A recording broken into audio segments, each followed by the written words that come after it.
Hey, New Testament class. It's Mr. Friday. Just wanted to check in with you guys and give you a review of what we've been learning recently.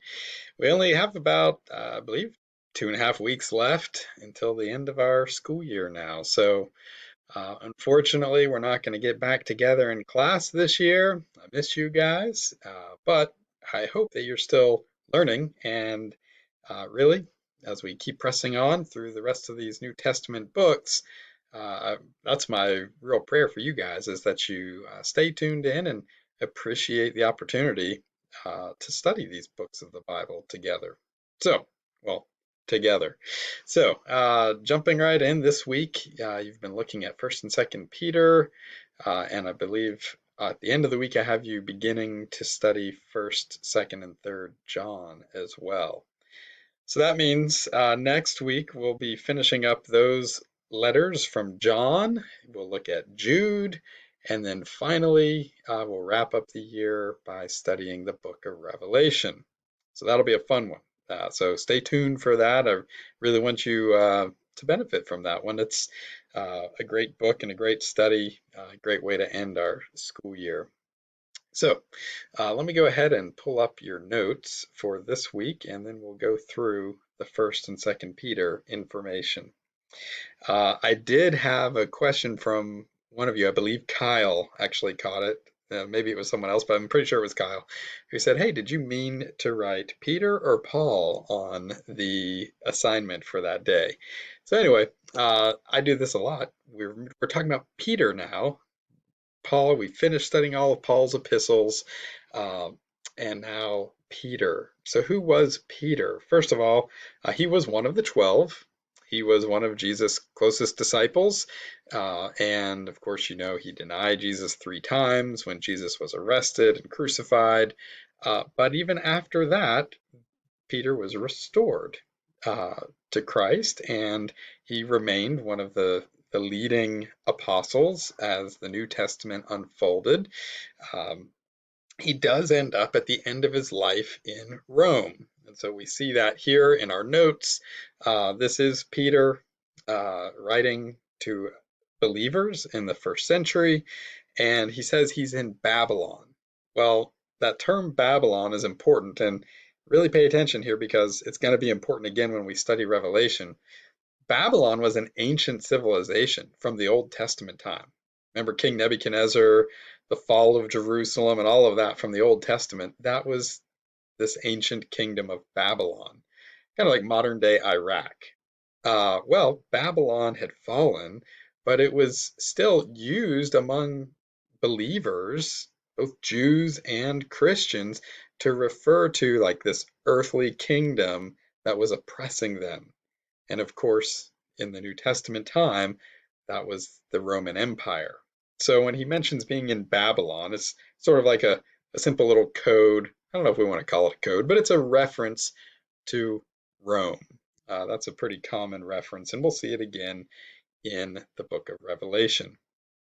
So he does mention that Mark is with him. This is the same Mark who wrote the Gospel of Mark. It's the same Mark who went on Paul's, I mean Paul that time, Paul's first missionary journey. But now he's with Peter in Rome, and Paul was also with them in Rome. So another point of confusion. You might remember Paul's ministry ended at the end of the book of Acts, where he goes to Rome for a trial. He's there under house arrest for a couple of years. Well, in the 60s, that's about when Paul ended up there, Peter was also arrested. The Christians became targeted much more so, not just by the Jews, but now by the Romans too. And Peter and Paul were both martyred in Rome, probably Paul first and then Peter later. So, moving on. Let me see if I can get your slides to move on. Who's he writing to? Well, he's writing to Jewish Christians. So these are Christians, but they have a Jewish background, and that's not too surprising. Paul was the apostle to the Gentiles. Peter really focused his ministry towards the Jews. He himself was a Jew. Um, of course, other believers could be included too, others that didn't have that Jewish background. but most of them were Jewish Christians. And you see that throughout the letter with the way he refers to the Old Testament and some of those ideas that Jewish believers would really connect with. What was going on? Well, the occasion, we already talked about it, they're being persecuted much more broadly now. It's not just being rejected by the Jews, they're being persecuted by the Romans. You might remember the Romans had a deal with the Jews. The Jews were allowed to practice their religion in Rome. Uh, but when it became clear that the Christians and the Jews were really two separate religions, the the Jews were still protected by the Romans. The Christians lost that protection. Once you saw that divide between Christianity, Christianity and the Jews, you started to find the Roman treatment of the Christians became much more severe. So, what are the themes of this book? Well, Peter is giving them hope and encouragement, even as they suffer.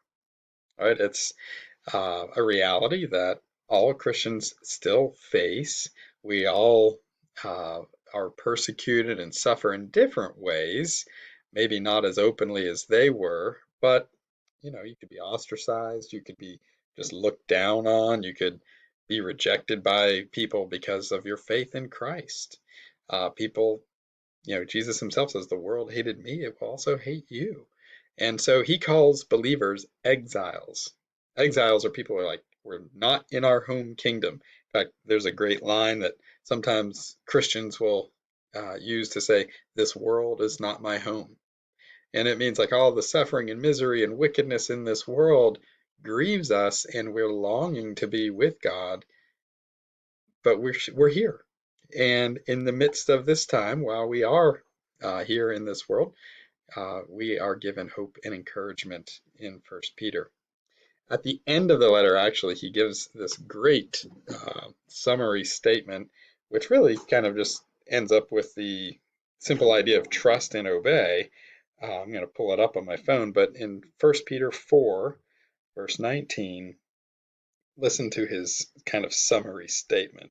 He says, therefore, let those who suffer according to God's will entrust their souls to a faithful Creator while doing good. So we entrust our souls to our Creator in doing good. And that's what we're called to do. Even when we're being persecuted and suffering, even when we're in this world that sometimes grieves us, we're called to trust and obey. Like that old hymn, trust and obey, for there's no other way to be happy in Jesus but to trust and obey. Well, going back to 1 Peter chapter 1, he really gives them a sense of encouragement right off the bat by talking about their salvation and how sure our salvation really is. Salvation doesn't rely on us. It doesn't rely on my daily faithfulness. Our salvation is based on God's faithfulness to us. It's not really about our faithfulness to him. It's his faithfulness to us. Peter uses words like, we have a living hope. It's not a hope, a wishy-washy hope. It's always there, continuing on, an incorruptible inheritance, an inheritance that can never be taken away no matter what happens to us. We are kept by the power of God. And so he's encouraging us and those New Testament believers to reflect on how our salvation is secure in Christ because it's based on his work and not ours. He also then reminds them that this is what the Old Testament prophets were always pointing to. And if you just get that perspective, that's really encouraging to think of all those Old Testament believers, all the things that they were looking forward to and talking about and that God had promised. We have it. It's ours in Christ. And so even if we are suffering, even if we are being persecuted, it's a very comforting thought to think that, you know what, God's eternal purpose is not failing. We are still secure in him. So our current trials are temporary, but our salvation is eternal. I gave you an assignment on this next slide about the effects of salvation. He mentions, okay, well, if you do have this secure salvation, then here's what it produces. It produces personal holiness. It produces reverent fear. It produces mutual love. And the scripture references are there. It gives us this membership in a spiritual community. We have relationships with the world all around us and other people in our household. And he defines what this means for us. This is helpful, right? This is the application side of what does our salvation really mean? Well, personal holiness means that we are separate from the world. And here he connects in with that Old Testament theme where God told the Israelites, "You shall be holy, for I am holy." And then, of course, the famous verse, we memorized it earlier in the year, 1 Peter 2:9. He says, "You, New Testament believer in Christ, you are a royal priesthood, a holy nation, a people for God's own possession." So those same uh, callings to be holy apply to believers today. And you think about, how do you live your life in a holy way? That's what we're called to do. That's what I was hoping you would do in your assignment when I asked you to apply these to believers today. Talk about holy living. How can you live differently than the world as a follower of Jesus today? Reverent fear, obviously, recognizing that God alone is the one thing we really want to make sure that we are not offending him, that we're living our lives to please him and him alone. Loving one another. We're knit together in the spiritual community. He says you're like living stones being built together into a spiritual house. There's a little bit of temple language there, but it's also this idea that we're not alone. Salvation isn't just a individual activity. We're knit together into a body of believers. Well, what about our suffering? He does deal with that. He says not to be ashamed of our suffering, and he points us to look at the example of Christ, how he suffered for our sakes, and we're called to live in humility and alertness even while we suffer, and to continue to trust and obey, as we read earlier. Well, what about 2 Peter? There's a little bit of background information here in your notes about the authorship. I'll just simply summarize it and say Peter wrote 2 Peter 2. Some people have claimed, well, maybe there was, maybe this is a counterfeit. Maybe somebody was pretending to be Peter. It sounds so much like Peter. Maybe it was somebody pretending to be him. Or maybe it sounds so much like Peter because it's Peter. It's a shorter letter, and he's dealing with one particular big issue. It's closer to the end of his life. He even speaks about that. Here he's talking about false teaching. The threat isn't just persecution from the outside. Now there's a threat for believers, which is false teaching. And the specific false teaching that he talks about is Gnosticism. This is something that was really prevalent in the end of that first century. It was kind of borrowing a Greek philosophy of the world and applying it to Christianity.